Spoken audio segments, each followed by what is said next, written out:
किन किन चीजों के लिए आपको मैं मतलब थोड़ा सा वो कर दूं, कॉन्शियस कर दूं कि यार ये चीज नहीं होनी चाहिए। क्या आप लोगों ने ईमानदारी से बताइए, फिजिक्स तो गई साइड में, मैथ्स गई साइड में, आप लोगों ने अपनी केमिस्ट्री पर होल्ड बना लिया है? क्योंकि मैं आज आ रहा था तो मैंने सोचा था कि यार कि अब एग्जाम से ना बहुत पास है और यहां पर सबसे ज्यादा जो मार्क्स बच्चे को दिलाएगा दैट इज ओनली केमिस्ट्री। ठीक है,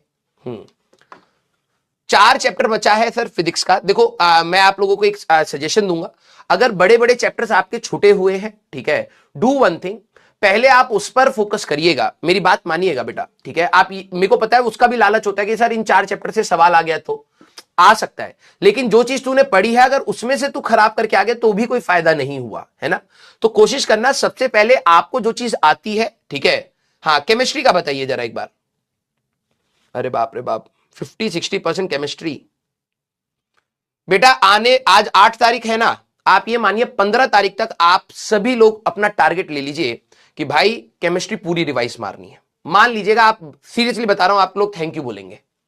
ठीक है, पहला कदम आपका सीधे केमिस्ट्री पर होना चाहिए। ठीक है, रिवीजन के टाइम पर इतनी भयंकर अच्छी तरीके से 15 तारीख का आप लोग टारगेट मान लो कि भाई 6-7 दिन है मेरे पास, इसमें पूरी केमिस्ट्री मेरे को रिवाइज कर लेनी है। ठीक है, और अगले जो आपके 5 दिन बचेंगे उसमें आप फिजिक्स एंड मैथ्स को डिवाइड करिए। ठीक है, बिलीव मी 90 जिनका हो गया है तो और भी अच्छी बात है, आप केमिस्ट्री पूरी अच्छे से रिवाइज करके खत्म करिए। आप लिस्ट बनाइए। ठीक है, आप यहां पर एक लिस्ट बना लीजिए केमिस्ट्री में। ठीक है, केमिस्ट्री के वो टॉपिक्स, भले वो फिजिकल के हो, इनऑर्गेनिक के हो, ऑर्गेनिक के हो, केमिस्ट्री के वो टॉपिक्स जो आपको सेकेंड टाइम रिवाइज करने। ठीक है, और भाई ऑर्गेनिक और इनऑर्गेनिक मेरे को पता है आपको बहुत शानदार तरीके से पढ़ाई है दोनों मास्टरों ने। ठीक है, ऑर्गेनिक और इनऑर्गेनिक, ये अगर आपने पकड़ लिया, ये 15 तारीख तक अगर आपने पकड़ लिया, बिलीव मी जब आप एग्जाम में बैठेंगे मैक्स टू मैक्स 15 मिनट्स के अंदर, मैक्स टू मैक्स मैं कह रहा हूं, अगर आपने पकड़ लिया 15 मिनट के अंदर आप इसके सारे सवालों को निपटा देंगे। ठीक है, फिजिक्स में आपको मैं लिख के दे सकता हूं कि आपको 10 क्वेश्चंस तो कम से कम ऐसे मिलेंगे, 10 क्वेश्चन ऐसे मिलेंगे जो आप कुछ नहीं तो 15 मिनट में निपटा सकते हैं। 15 मिनट्स मैक्स टू मैक्स। ठीक है, और एग्जाम में जाने से पहले मैं, अब आप लोग टेस्ट देना स्टार्ट करेंगे, अभी हर दिन आप लोग टेस्ट देना स्टार्ट करेंगे, फुल सिलेबस के ही आपके टेस्ट होंगे। ठीक है, तो आप लोग तरीका, जिस तरीके से एग्जाम दिया जाता है कई बच्चों को वो भी नहीं पता है। ठीक है, हाँ, जिन बच्चों, बेटा आप लोग अपनी रिवीजन को उठाइए और केमिस्ट्री को पकड़ लीजिए। 15 तारीख तक पूरी केमिस्ट्री धुआंधार रटी होनी चाहिए, रटी होनी चाहिए। हर दिन उठा करके रटो, हर दिन उठा करके रिवाइज मारो। ठीक है, एक टाइम स्लॉट फिक्स कर दो कि भाई सुबह मैं उठूंगा और ये स्लॉट मेरा सिर्फ और सिर्फ केमिस्ट्री का ही है। ठीक है, बिलीव मी बेटा, ये दोनों सब्जेक्ट्स आपको जो एडवांटेज एग्जाम में देंगे, जैसे होता है ना कभी भी 100 मीटर की रेस होती है तो इनिशियली कौन तेज भागता है, वो ये। ठीक है, इनिशियल वाला हमारे पास ये। मैथ्स में जब आखिरी का लैप होता है तब आखिरी में जो प्लेयर होता है वो थक रहा होता है, वो मैथ्स वाला खेल हो जाता है। स्टार्टिंग आपको, अगर आप आधे घंटे में कुछ नहीं तो अपने 15-20 सवाल लगा चुके होंगे तो आप जानते नहीं कि आपका क्या कॉन्फिडेंस लेवल होता है एग्जाम में। और अगर आप गलत सवालों को पिक कर लेते हैं एग्जाम अटेम्प्ट करते समय तो आपका कॉन्फिडेंस इतना नीचे पटक देता है वो सवाल कि फिर आपके आते हुए सवाल में भी आपको घबराहट होने लगती है। आपके दिमाग में चलता है यार दूसरे बच्चे अच्छा कर चुके होंगे और मेरे से तो इतने ही सवाल हुए। ठीक है, तो मैं आपको किस तरीके से, कई बच्चे उसी तरीके से एग्जाम देते हैं, आखिरी में आते आते मैं आपको, जैसे 1-2 टेस्ट आप लोग दीजिए, 12-13 तारीख तक आकर मैं आपको बताऊंगा कि एग्जाम देने की स्ट्रेटेजी होनी क्या चाहिए। हो सकता है कुछ बच्चे वैसे ही देते हो तो बहुत अच्छी बात है, क्योंकि ये चीज भी मैंने अपने टाइम के जो फर्स्ट रैंक थी मेरे टाइम पे नितिन जैन की, मैंने उससे सीखी थी और मैं अलग तरीके से एग्जाम देता था। ठीक है, और उसने जो मेरे को बताया उससे मेरे को काफी बेनिफिट हुआ। तो मैं 13 तारीख के आसपास जब आप 1-2 एग्जाम दे लेंगे, टेस्ट दे लेंगे, तो उसके बाद मैं आपको बोलूंगा कि इसको, इस वाले मेथड को भी एक बार ट्राई करके देखिए।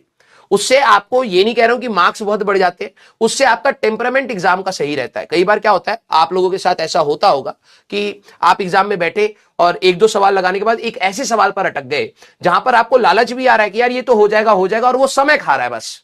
ठीक है, और मिड वे में आने के बाद बच्चा छोड़ भी नहीं पा रहा है उस सवाल को और कर भी नहीं पा रहा है, और उसके चक्कर में वो समय गवा देता है और फिर जब वो वापस निकलता है, हताश होकर निकले या आंसर के साथ निकले, तब तक पैनिक सिचुएशन क्रिएट हो जाती है।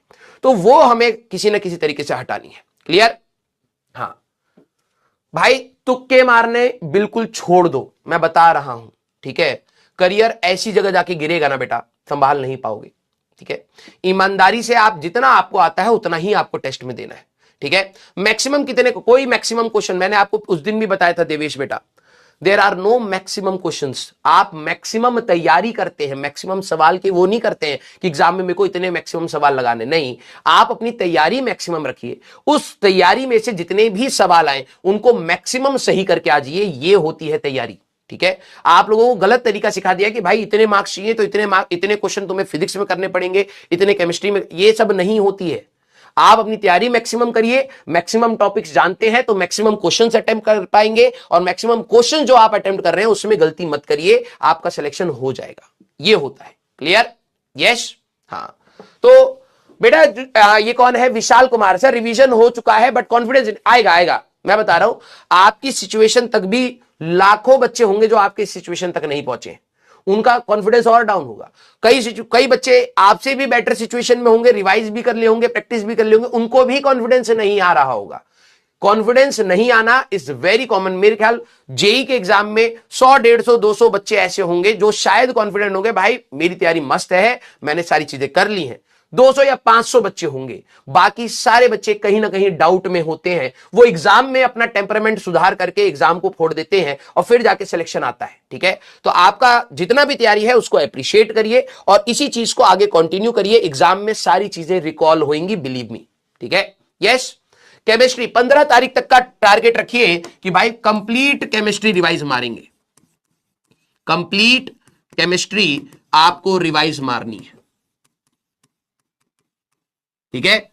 अब ये आखिरी का खेल अलग होता है भाई, आखिरी का खेल टीचर का कम, हमारा तो काम सिर्फ गाइडेंस का है। अब मैं बोलूंगा कि भाई रिवाइज मारनी है, इसके बाद अगर तू अपना एक्स्ट्रा ज्ञान लगा करके कुछ और कुछ कर रहा है तो पता नहीं तेरी डायरेक्शन क्या होगी। लेकिन मेरे को पता है कि आखिरी के टाइम में केमिस्ट्री बहुत ज्यादा इंपॉर्टेंट है। और पंकज सर अभी आपके साथ है ही, ठीक है, तो वो तो क्वेश्चन करा ही रहे। आप इनऑर्गेनिक एंड फिजिकल और उठाइए।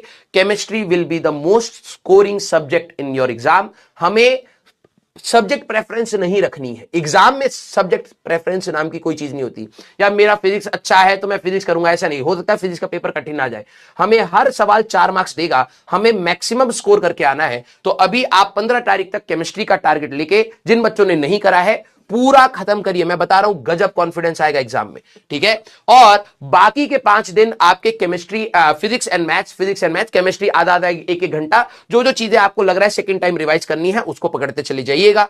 जिन बच्चों ने केमिस्ट्री पहले रिवाइज कर ली है, जैसे रामजी राजपूत हैं, sir inorganic chemistry 2 time and organic chemistry 1 time, very good. अब आप जिनका ये हो गया है, आप फिजिकल पर आ जाइए और फिजिकल के सिर्फ क्लास नोट्स, आप एक्स्ट्रा मत जाइए। ये मत सोचना सर रिवीजन करते समय क्या मैं और क्वेश्चन लगाऊं, ना ना ना ना। अब हमारे पास इतना कम टाइम है, इसमें जो चीज पढ़ा दी है उतना ही अगर आप पढ़ के चले जाएं, आपके सारे सवाल वहीं से ही निकलने। हर टीचर कोशिश करता है जितने भी सवाल आएंगे मेरे कंसेप्ट्स और मेरे क्वेश्चंस के सिलेक्शन से ही आएंगे, तो आपको मेजॉरिटी वहीं से मिलेगा। आपके सिर्फ और सिर्फ नोट्स का ही रिवीजन आपका मल्टीपल टाइम्स हो जाना चाहिए, ठीक है। क्लियर है क्या? यस और नो? बेटा पोपू सर को बोलिए सर रिवीजन क्लास जल्दी जल्दी लेने के लिए। वो तो देखो अपने हिसाब से करा ही रहे हैं। शाद बेटा आप देखो, मैं आपको समझाना चाह रहा हूं कि इस तैयारी में ना 80% बच्चे का कंट्रीब्यूशन होता है। अब आप अपने एफर्ट्स को बढ़ाना स्टार्ट करिए। टीचर यहां पे बैक सीट पर होएगा, क्योंकि हमने पूरे साल भर कहा है कि तू हमें फॉलो कर। अब यहां तक आने के बाद अब एग्जाम के हॉल के अंदर तो तू जाएगा ना भाई, तो अब हमारा यहां पर बैक सीट आना लाजमी है। तू ये कहेगा कि सर आप थोड़ा सा पीछे क्यों हो रहे हो, क्योंकि अब तेरा खेल है भाई, ठीक है। अब सारे बच्चे आकर के फोड़ने वाले हैं, अब तेरा खेल है, तेरे को लड़ना पड़ेगा। तो हम तेरे को अभी भी बता रहे हैं कि भाई ये कर और जाके फोड़ दे बेटा, ये कर जाके फोड़ दे बेटा, क्योंकि इससे ज्यादा हम जा ही नहीं सकते। एग्जाम में थोड़ा ना बैठेंगे भाई। अब जब तू कल परसों से लगातार टेस्ट देना स्टार्ट होगा तो क्या मैं एग्जाम में बैठा हूंगा तेरे साथ कि बेटा ये सवाल लगा ले, ये वाला देख, ये फॉर्मूला बताया था, नहीं ना। वहां पर अब तेरा खेल आने वाला है। तो अब हम लोग यहां से ज्यादा जा ही नहीं सकते। यहां से तो बस तेरे को ही बताना पड़ेगा बेटा ये वाले सवाल लगा के आ जाना, अगले इस एग्जाम में ऐसे ऐसे पूछा जाएगा, तो ये पहले करना, ये बाद में करना। हम यहां से आगे नहीं बढ़ सकते भाई। जब तू एग्जाम सेंटर में जाएगा तो तेरे पेरेंट्स गेट के बाहर खड़े रह जाएंगे, अंदर नहीं आ पाएंगे, वैसे हम लोग यहां पर रुक जाएंगे, अब तेरी बारी आ रही है। तो टीचर तो अपने मैक्सिमम इनपुट पर देगा आपको, लेकिन यहां अब आपको अपनी एफिशिएंसी बढ़ानी है और अपनी तबियत का बिल्कुल ख्याल रखिएगा, ठीक है। लास्ट मोमेंट पर अगर आपके पास समय नहीं है तो पीवाईक्यूज जो क्लास में कराए हैं बस उन्हीं को ही कर लीजिए, बस दैट्स इट। और ज्यादा रायता मत फैलाइए। इसके बाद जो भी आपको एक्स्ट्रा पढ़ना है वो आप करेंगे जेईई मेंस 1 के बाद। क्लियर है क्या?